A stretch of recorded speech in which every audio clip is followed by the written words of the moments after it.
लाहौर सेना के सिर्फ 800 सैनिक मौजूद थे। फिर एक रात को जब वो सारे सोए पड़े थे, इस ढीली सुरक्षा का फायदा उठाकर हाजी खान ने, लेकिन इस लापरवाही के लिए उन्होंने किसी भी सिपाही को कुछ नहीं कहा। एक भयानक लड़ाई शुरू हो गई। कई पत्र लाहौर दरबार को लिखे, लेकिन वहां से ना तो उनका जवाब आया और ना ही कोई सैनिक मदद ही वहां से मिली। और उनके मंत्री उस वक्त की सबसे शानदार और ऐतिहासिक कुंवर नौनिहाल सिंह की शादी में बिजी थे और उनके बढ़ते हुए प्रभाव से जलन की भावना रखते थे। उन्होंने महाराजा रणजीत सिंह तक उनके ये पत्र पहुंचने ही नहीं दिए। सरदार हरि सिंह नलवा पेशावर आ गए, जहां उनको तेज बुखार होने की वजह से वो अफगान जिनकी बहादुरी और कट्टरता ने उनको क्रूर बना दिया था, जमरूद के किले की तरफ लगातार बढ़ रहे थे। किले के अंदर गिर चुके सिख सेना के सरदारों ने बार बार पेशावर में सरदार हरि सिंह नलवा को संदेश भिजवाए। वो लोग कड़ी मेहनत, लगातार झेल रहे हमलों, भूख, ऊपर से दुश्मन के डर और किसी तरह की मदद नहीं मिलने के कारण दुश्मन चारों तरफ से इन पर तोप के गोले बरसा रहा था। आखिरकार जमरूद किले के अंदर सेना की कमान संभाल रहे महान सिंह मीरपुरिया ने ये पत्र इस प्रकार था कि अनगिनत तुर्क और अफगानों ने किले को चारों तरफ से घेर लिया है। दिन में कई बार वो किले पर जबरदस्त हमलों को अंजाम दे रहे हैं। अगर कल सुबह तक सिख सेना की टुकड़ियों ने यहाँ पहुंचकर हमारी मदद नहीं की और पीने के पानी की व्यवस्था नहीं की, तो इस किले और इसके अंदर मौजूद हम सब के बचने की उम्मीद, क्योंकि चारों तरफ बैठे खतरनाक दुश्मनों के बीच से निकलना एक चींटी के लिए भी उस वक्त आसान नहीं था।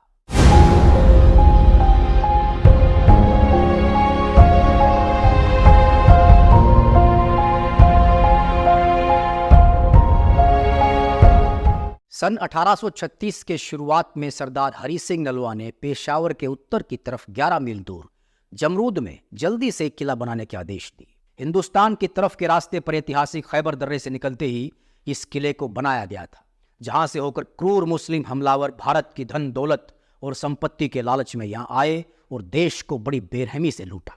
ये एक छोटा सा किला था जो कि बहुत ज्यादा सुरक्षित नहीं था, लेकिन वहां के अफगान कबीलों के लिए इसकी मजबूती को भेदना आसान नहीं था, और क्योंकि उनके पास तोपखाना नहीं था तो उनके लिए इसको तोड़ना और भी मुश्किल था।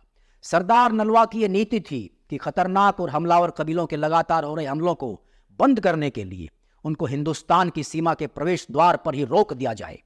ये दरअसल सीमाओं की रक्षा के लिए ब्रिटिशर्स यानी अंग्रेजों की नीतियों का एक हिस्सा था, जिसको सरदार हरि सिंह ने अपनाया था। सिखों द्वारा जमरूद के कब्जे को अफगानिस्तान के अमीर ने अपने लिए एक खतरे के रूप में लिया, इसलिए खैबर इलाके के लोगों को डराने और दबाने के लिए उसने जुगत लगानी शुरू कर दी। काबुल के अमीर को डर था कि कहीं उसका भाई सुल्तान मोहम्मद खान, जो कि सिखों के प्रभाव में था, वो उनकी मदद से खैबर के रास्ते काबुल तक पहुंचकर उसकी सत्ता को चुनौती ना दे दे। दूसरा, उसको लगातार खैबर इलाके के मुस्लिम सरदारों के संदेश आ रहे थे कि वो सिखों के खिलाफ उनकी मदद के लिए सेना भेजे, वरना वो रणजीत सिंह की सत्ता को मानने के लिए मजबूर हो जाएंगे। और सबसे बड़ी बात यह थी कि कुछ दिन पहले ही मिली हार और बेइज्जती उसको लगातार अंदर से जलाए जा रही थी। आखिर में उसने फैसला किया कि अपनी खोई हुई इज्जत और रुतबे को दोबारा हासिल करने के लिए उसे हर कीमत पर सिखों के साथ लड़ना होगा। इस सारी कुशंकाओं से घिरे अमीर ने, जो कुछ हद तक सच भी थी, सन 1834 में सिखों के खिलाफ जिहाद की फिर से घोषणा कर दी। हालांकि ये नहीं कहा जा सकता कि वो धार्मिक भावना से प्रेरित होकर आए थे या फिर लूटपाट के लालच में। भारी तादाद में कट्टर मुस्लिम भीड़ अमीर के बेटों मोहम्मद अकबर और अफजल खान के बैनर के नीचे इकट्ठा हो गई। जमरूद पर पहला हमला हाजी खान काकरा ने अपने दोस्त सरदार अली खान के साथ मिलकर किया। 2000 सिपाहियों की टुकड़ी के साथ उन्होंने अपने खून के प्यासे दुश्मनों पर हमला बोल दिया। आजम खान और मोहम्मद हैदर खान की कमान में 3000 अफगानों की एक दूसरी टुकड़ी उनकी मदद को पहुंची। खालसा की मूरत सरदार हरि सिंह नलवा ने अफगानों की हालत इस लड़ाई में पतली कर दी। ये झड़प लगभग 4 घंटे चली और आखिरकार बिना किसी फैसले के अफगान पीछे हट गए। पीछे हटने के बाद हाजी खान कुछ दिनों तक चुपचाप बैठा रहा, लेकिन इस दौरान वो एक बार फिर से जिहादी हमले की जोरदार तैयारी करता रहा। अपनी जीत से खुश होकर लाहौर आर्मी के जवान कुछ वक्त के लिए जैसे लापरवाह हो गए और जरूरी चौकियों के ऊपर उनकी पकड़ ढीली पड़ गई। फिर एक रात को जब वो सारे सोए पड़े थे, इस ढीली सुरक्षा का फायदा उठाकर हाजी खान ने उनके ऊपर जबरदस्त हमला बोल दिया और सिख आर्मी को पेशावर तक खदेड़ने में कामयाब हो गया। सरदार हरि सिंह इस हार से काफी गुस्से में थे, लेकिन इस लापरवाही के लिए उन्होंने किसी भी सिपाही को कुछ नहीं कहा। पूरी आर्मी ने दोबारा से अपनी ताकत को इकट्ठा किया और जमरूद की तरफ रवाना हुए। अगले दिन सुबह जल्दी वो वहां पहुंच गए। एक भयानक लड़ाई शुरू हो गई। अफगानियों की सेना में आसपास के मुस्लिम सरदार अपने फौजियों के साथ शामिल होने लगे और उनकी फौज का आकार लगातार बढ़ रहा था, जबकि लाहौर आर्मी के सैनिक काफी संख्या में मारे जा चुके थे।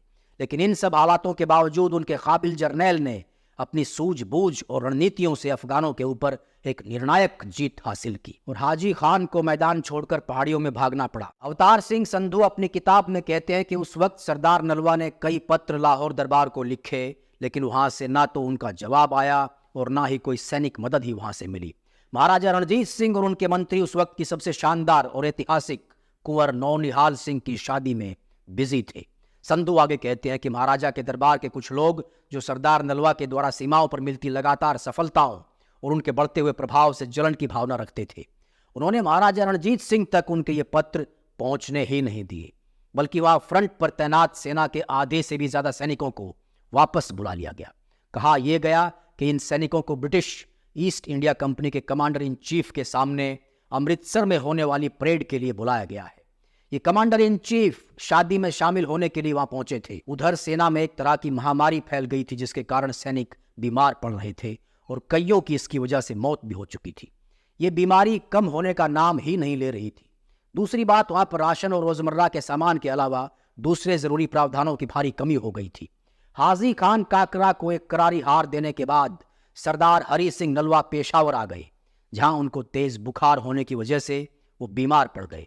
जब ये पूरी लड़ाई वहां चल रही थी तो काबुल के अमीर दोस्त मोहम्मद खान ने अपने बेटे मोहम्मद अकबर खान और विश्वास पात्र मंत्री मिर्जा समी खान की कमान में 7,000 घुड़सवारों और 2,000 बंदूकचियों की एक सेना को इकट्ठा किया। इस सेना के साथ अमीर दोस्त मोहम्मद के 3 बेटे मोहम्मद अफजल, मोहम्मद आजम और मोहम्मद हैदर भी मौजूद थे। खैबर दर्रे से होती हुई ये टुकड़ियां जमरूद से पहले खैबर के सरदारों की 15,000 की सेना से जा मिली। किले में लाहौर सेना के सिर्फ 800 सैनिक मौजूद थे। दोस्त मोहम्मद की 15,000 की कमान वाली सेना, जिसमें घुड़सवार और पैदल सेना के अलावा 50 तोपें भी शामिल थी, खैबर में दाखिल हुई। वो अफगान जिनकी बहादुरी और कट्टरता ने उनको क्रूर बना दिया था, जमरूद के किले की तरफ लगातार बढ़ रहे थे। वहां पहुंचकर जब उनको पता चला कि सरदार हरी सिंह वहां मौजूद नहीं है, तो वो एक तरह से बेकाबू हो गए। शुरू में किले के दक्षिणी हिस्से पर उन्होंने तोपों से हमला शुरू कर दिया। उनको सिर्फ 3 या 4 दिन लगे होंगे। उन्होंने इस छोटे से किले की दीवारों को लगभग तोड़कर रख दिया। अफगानों के हमलों से किले की दीवारों में इतना बड़ा रास्ता बन गया था कि घुड़सवार सेना इसके अंदर आसानी से घुस सकती थी। किले के अंदर गिर चुके सिख सेना के सरदारों ने बार बार पेशावर में सरदार हरी सिंह नलवा को संदेश भिजवाए, लेकिन वहां से कोई सहायता नहीं आई। अंदर मौजूद सभी प्रावधान, जिनमें राशन और पीने का पानी लगभग खत्म होने के कगार पर थे। पीने के पानी की कमी सबसे बड़ी समस्या बन गई थी। मौजूद सैनिक आराम नहीं कर पा रहे थे और ना ही खाने को पूरा खाना मिल पा रहा था, इसलिए वो बुरी तरह से थक चुके थे। इस वक्त सेना के उन जवानों को जिस बुरी और दयनीय स्थिति का सामना करना पड़ रहा था, उसको शब्दों में बयां करना आसान नहीं होगा दोस्तों। वो लोग कड़ी मेहनत, लगातार झेल रहे हमलों, भूख, ऊपर से दुश्मन के डर और किसी तरह की मदद नहीं मिलने के कारण बेहद हताश थे और निराशा की स्थिति में आ चुके थे। इन्हीं कारणों के चलते उस बहादुर सेना के आधे से भी ज्यादा लोग शहीद हो चुके थे। इन बेहद बुरे हालातों में कमजोरी और अभावों का सामना करते हुए ये लोग अपने से 20 गुना बड़ी सेना से घिरे हुए थे। दुश्मन चारों तरफ से इन पर तोप के गोले बरसा रहा था। आखिरकार जमरूद किले के अंदर सेना की कमान संभाल रहे महान सिंह मीरपुरिया ने लगभग 1 हफ्ते तक बहादुरी से दुश्मनों के सामने डटे रहने के बाद पेशावर में मौजूद जर्नैल को पत्र लिखा, जिसमें उन्होंने अपने सैनिकों की बदतर हालत और लगातार बिगड़ती स्थिति का वर्णन किया और जितनी जल्दी हो सके सहायता करने की अपील की। यह पत्र इस प्रकार था कि अनगिनत तुर्क और अफगानों ने किले को चारों तरफ से घेर लिया है।